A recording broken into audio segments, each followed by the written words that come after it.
Hello friends, आज हम पढ़ेंगे पाठ 1 संसाधन वर्कशीट नंबर 5 नवीकरणीय प्राकृतिक संसाधनों का संरक्षण। चलिए हम पढ़ना स्टार्ट करते हैं। हमने पहले जाना कि संसाधनों का संरक्षण हमारे लिए क्यों ज़रूरी है।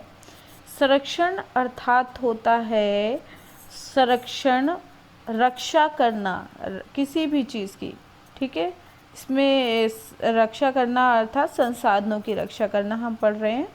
इन संसाधनों में बहुत से ऐसे हैं जिनका कितना भी प्रयोग करो वो कम नहीं पड़ते, और बहुत से ऐसे हैं जो एक बार में ही ख़त्म हो जाते, प्रयोग किए जा सकते हैं, जिनको दोबारा प्रयोग नहीं किया जा सकता।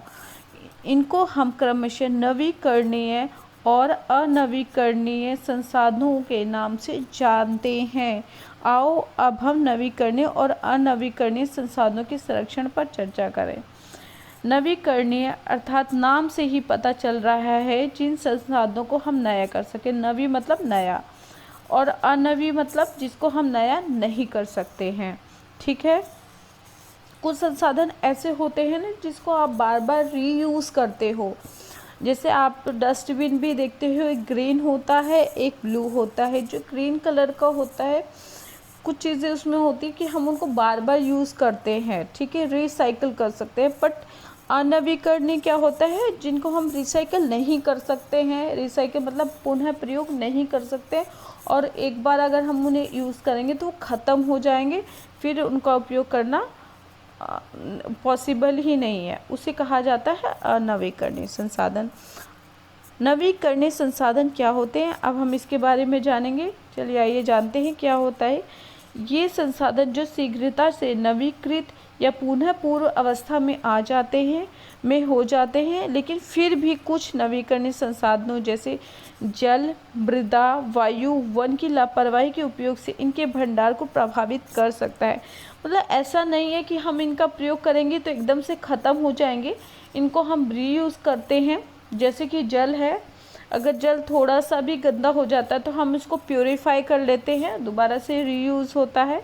मृदा है, मिट्टी है, जैसे हम गमले में लगाते हैं या घर बनाते हैं, फिर उसको तोड़ते हैं, वो दोबारा मिट्टी बन जाती है, हम उसको दोबारा से रीयूज़ कर सकते हैं, ठीक है। तो ये, लेकिन हम इनका अगर हम बार बार लापरवाही से प्रयोग करें तो ये भी एक समय के बाद ख़त्म हो जाएंगे। इनका भंडार क्या होता जाएगा, कम होता जाएगा। यानी आप एक साथ ही बहुत ज़्यादा मात्रा में प्रयोग करो तो दोबारा इनको बनने में काफ़ी टाइम लगता है, जिससे क्या होता है, इनके भंडार मतलब इनका जो भंडार होता है वो ख़त्म होने की कगार पे आ जाएगा। जल की कमी और प्राकृतिक जल स्रोतों का सूखना आज विश्व के बहुत से भागों में एक बड़ी समस्या है, ठीक है।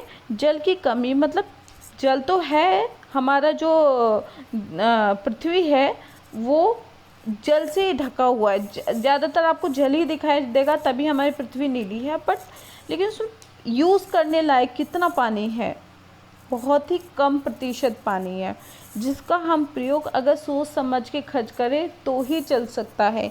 लेकिन हम क्या करते हैं, उसका दुरुपयोग करना शुरू कर देते हैं। अगर हमारे पास 1 बाल्टी पानी है तो हम उसको कंजूसी से खर्च करते हैं, लेकिन अगर हमारे पास बहुत ज़्यादा मात्रा में पानी आ जाता है तो हम उसको वेस्ट करना स्टार्ट कर देते हैं, क्योंकि हमें उसकी वैल्यू नहीं समझ में आती है, जो कि गलत है। उसी प्रकार भूमि की खुदाई, जंगलों की लगातार कटाई से प्राकृतिक आपदाओं का बार बार दस्तक देना मानव जीवन के लिए बहुत ही बड़ी परेशानी खड़ी कर सकता है।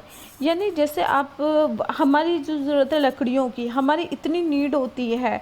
नया फर्नीचर, हमारा पुराना फर्नीचर ख़राब हो गया है तो हम उसे कूड़े में डाल देते हैं बिना कुछ सोचे समझे। पैसा है हमारे पास, हम नए फर्नीचर ख़रीद के लाए, लेकिन उन फर्नीचर को बनाने के लिए किसका यूज़ हुआ, लकड़ियों का। लकड़ियाँ कहाँ से आई, पेड़ों को काट के आई। तो इतनी ज़्यादा डिमांड लोगों की बढ़ जाती है, और जो हमारे बिजनेसमैन होते हैं वो क्या करते हैं, अधिक डिमांड होती है तो क्या करते हैं, पेड़ों को काट लेते हैं, और वो पेड़ उगने में आप सोचिए कितना टाइम लगता है।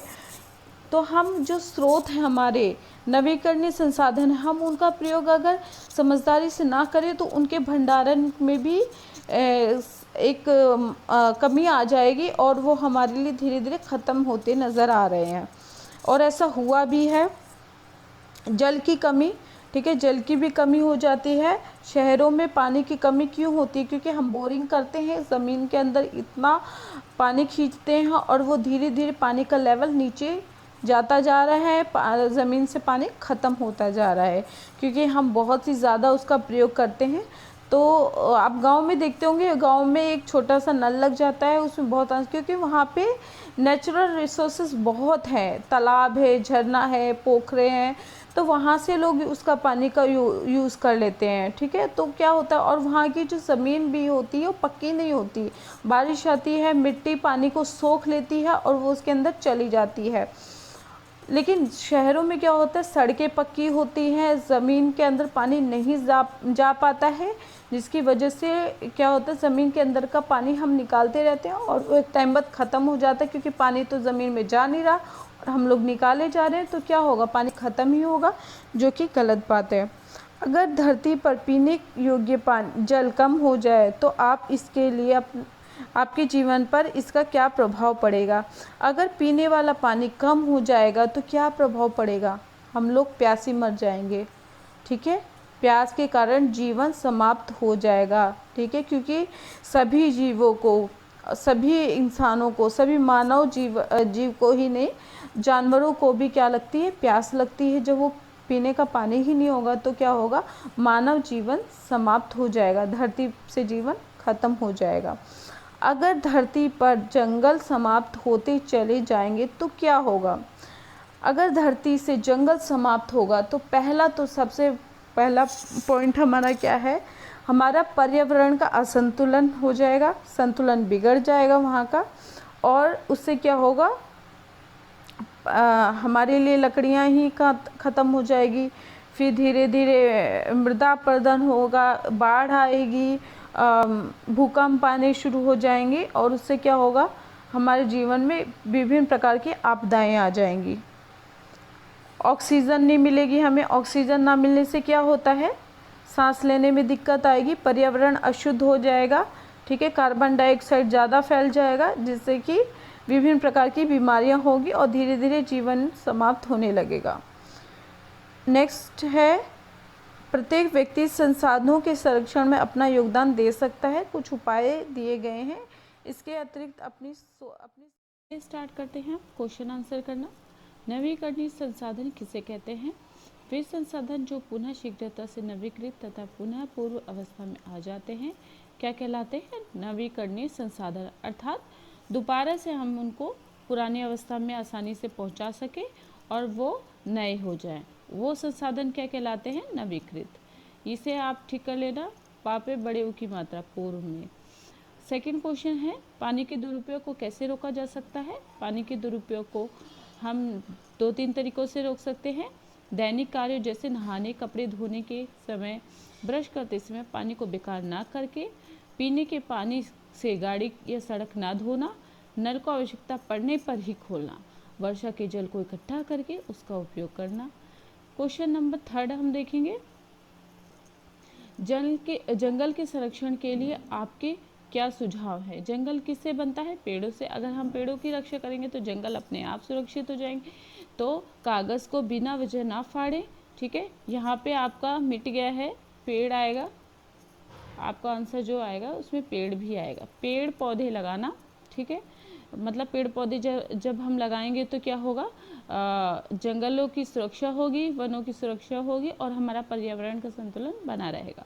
कागज किससे बनते हैं बच्चों? हमारा नेक्स्ट क्वेश्चन है, भविष्य के लिए संसाधन संरक्षण क्यों आवश्यक है? भविष्य के लिए संसाधन संरक्षण अत्यंत आवश्यक है, क्योंकि आने वाली भावी पीढ़ी को भी संसाधनों की कमी न हो, वह संसाधन सीमित हो, वह संसाधन समाप्त ना हो जाए, इसलिए संसाधन संरक्षण भविष्य के लिए आवश्यक है। आपको मैंने बार बार बताया है, संसाधन सीमित हैं और भविष्य में आने वाली पीढ़ी को भी अगर हमें संसाधन देने हैं, यानी उनको भी संसाधनों की कमी ना हो, तो हमें संसाधन सोच समझकर ही खर्च करने चाहिए, अर्थात उनका संरक्षण अत्यंत आवश्यक है। ठीक है बच्चों, अगर आपको ये वीडियो समझ में आई हो तो मेरे चैनल को लाइक एंड सब्सक्राइब जरूर कर दें, ताकि आने वाली वीडियो की नोटिफिकेशन आपको जल्दी से जल्दी टाइम टू टाइम मिल जाए। ओके, थैंक यू बच्चों।